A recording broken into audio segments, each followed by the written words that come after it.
Well, that ain't gonna work.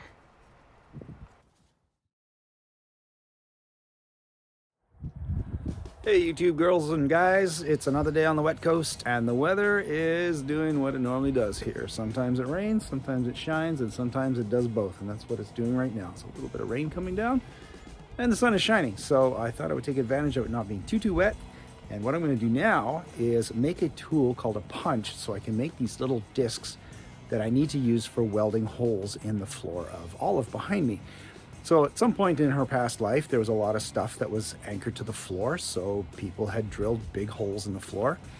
And what I want to do is I want to patch those so there's no chance of exhaust gases coming in. Now, what I'd done is some research on this stuff, and I came across a guy's channel. His name is Carl Fisher. He has a channel called Make It Custom. I'm going to put the link down in the comments, so check out his channel.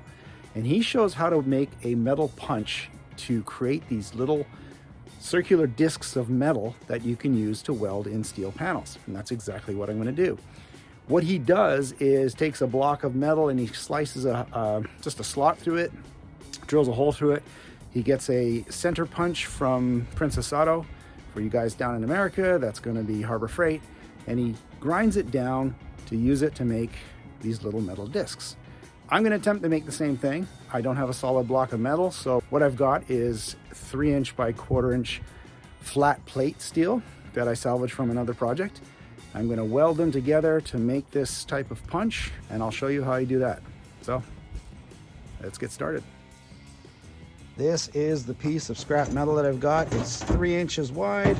It's a 1/4 inch thick. What I'm going to do is maybe slice it in 1.5 inch thick segments. I'm going to do 4 of them.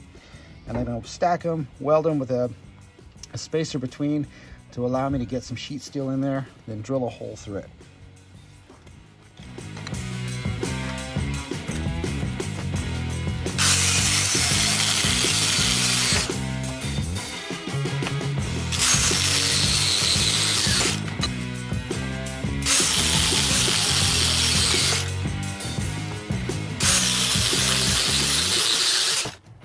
So I've got 4 of these now, and I'm going to stack 3 on top, put a shim in between, and the 4th one below.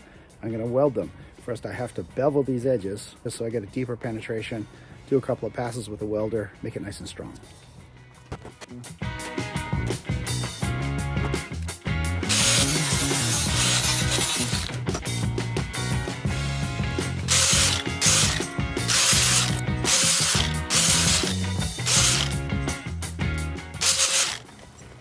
I'm going to weld these into a solid block like this. The 2 thin shims I've got in there, one of them is going to become part of the block.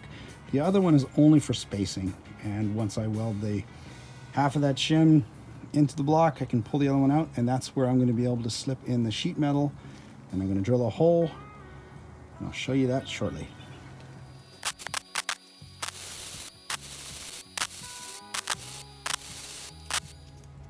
Unfortunately, I didn't have the camera set up right to catch me welding this, but this is the 4 pieces that I cut with the shim welded in between. That bit there that isn't welded will come out after I drill the hole, but pretty straightforward. I just hackily welded it, making one solid block. I'm just letting it cool down now. So this is what's called a transfer punch, and they come in sets available at Princess Auto. Harbor Freight for Americans. And what it's used for normally is transferring holes from a pattern to, say, a piece of steel where you want to drill holes in a precise spot. Well, I'm going to use it as a punch, but I need to remove that little pin on the end of it. I have to do it in a way that doesn't change the temper of the steel, because this is hardened steel. And you can see there's a slight bevel on the edge of that. I'm going to remove that too. And I'm going to use the grinder for that. And I'm going to do it slowly and carefully and cool it down so that the temper doesn't get lost.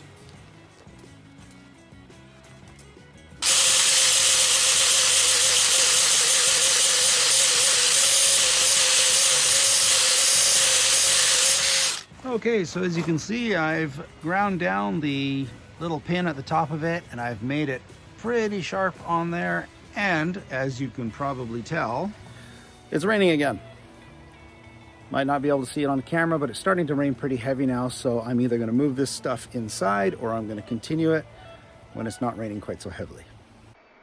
1 hour later. This is definitely why I need to build my workshop.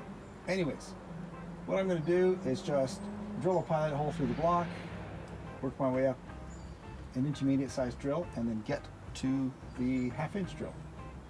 And that's the size of the punch that I'm going to use, and hopefully this is going to work.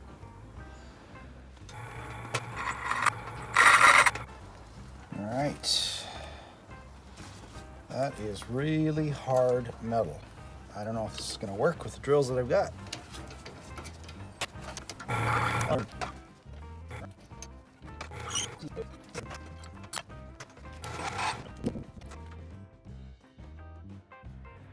So I gave up in frustration last night. The problem was the steel that I decided to use to make the die with, my drills would barely touch it. I don't know what it is. I thought it was just regular, soft, like flat steel. Nah, my drills just would barely bite in. So what I'm gonna do is plan B. I'm gonna use some round bar stock that I have that's bigger than the drill that I'm gonna use to make the 1/2 inch die punch with. And let me show you what that looks like.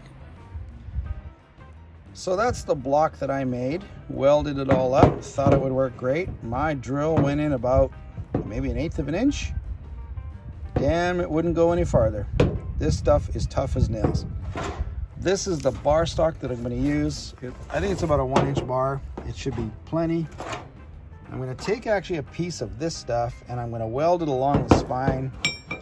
Then I'm going to cut it there, and I'm going to cut a slit in there, drill a hole through, and hopefully that's going to work. So I'm going to get at it.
So this is the point where I realized that the length of steel that I cut was a little bit too long to facilitate both the length of the drill and the size of my tiny little drill press. So I'm just cutting 1 inch off the end of this.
I was definitely at the limits of my poor little drill press, that's for sure. I was trying to push a 1/2-inch drill through some steel, and that thing just does not have the power. But once I get my shop built, I can move my big mill in, and that's going to have no problem with projects like this.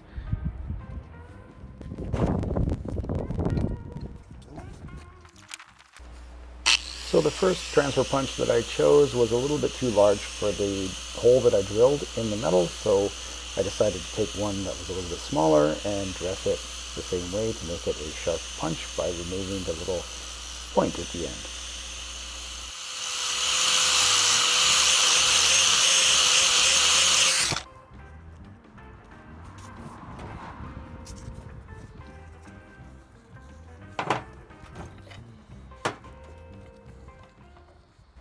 Now that I've got the transfer punch ready to go, I need to cut a slit in the side of the die, which will allow me to slide a piece of sheet metal in there for punching.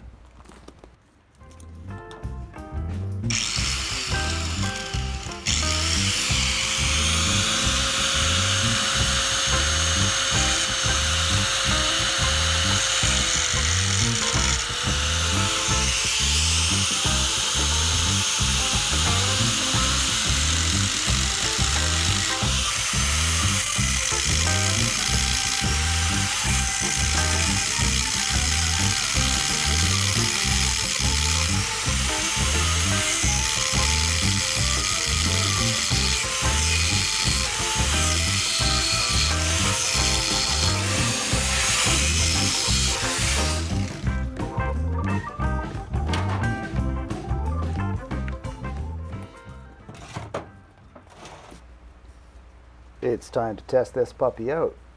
I am going to start with a thin sheet of aluminum and see how the punch works.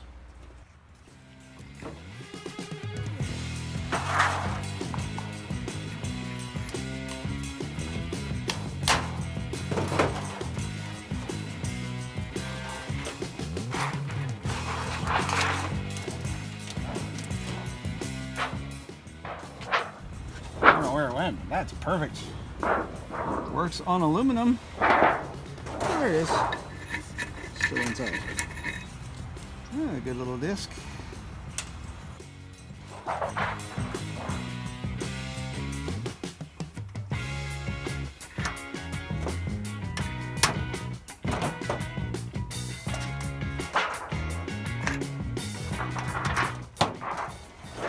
Now for something heavier.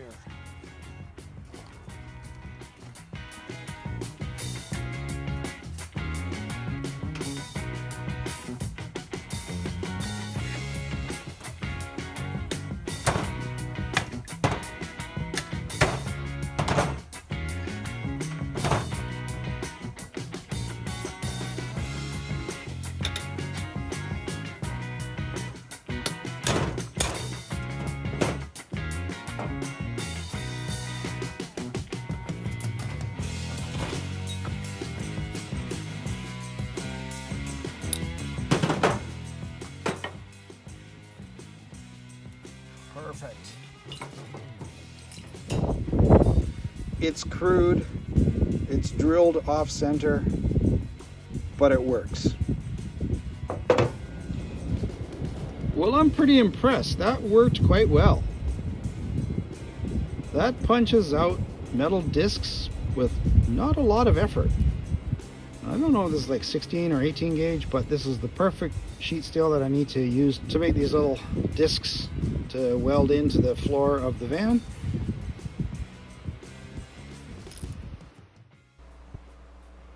It was surprisingly easy to make a useful tool out of simple materials, and that's going to be very helpful when it comes to patching holes in the sheet metal of the van. So once again, I want to say thanks to Carl Fisher and his channel, Make It Custom, and of course, thanks to you all for watching my videos. Until the next time, take care.